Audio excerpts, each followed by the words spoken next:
কিন্তু রাষ্ট্র যারা পরিচালনা করছেন, এত দক্ষ যোগ্য পরিচালকেরা,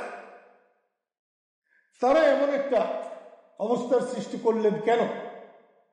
দেশে কারফিউ দেওয়া কিন্তু গর্বের বিষয় নয়। যারা সবচেয়ে ব্যর্থ কারফিউ দেয় দেশে, ক্যান্সারের রুগীকে যেমন কেমো দেওয়া হয়, ঠিক তেমনি একটা দেশে কারফিউ দেওয়ার অর্থ হচ্ছে কেমো দেওয়া। আমি এর নিন্দা করছি। হেলিকপ্টার থেকে বোমা ফেলা, এটা কোনো গণতান্ত্রিক দেশের আচরণ হতে পারে না।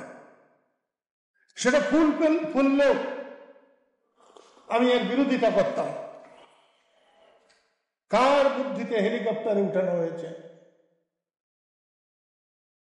71 সালে বঙ্গবন্ধু যখন 7ই মার্চের ভাষণ দিচ্ছিলেন, তখন সোহরাওয়ার্দী উদ্যানের উপর দিয়ে হেলিকপ্টার উঠছিল। সেই হেলিকপ্টারে বোমা ছিল। আজকে তো তার চেয়ে তো জঘন্য হল। এটা কোনো ভালো কথা নয়। আমি প্রথমেই এই সাংবাদিক সম্মেলনের মধ্য দিয়ে টাঙ্গাইলের এবং সারা দেশের সাংবাদিকদের সাক্ষী রেখে আমি বর্তমান সরকারকে অনুরোধ করব, আপনি একটি সর্বদলীয় সম্মেলনের আহ্বান করেন, সবাইকে ডাকেন।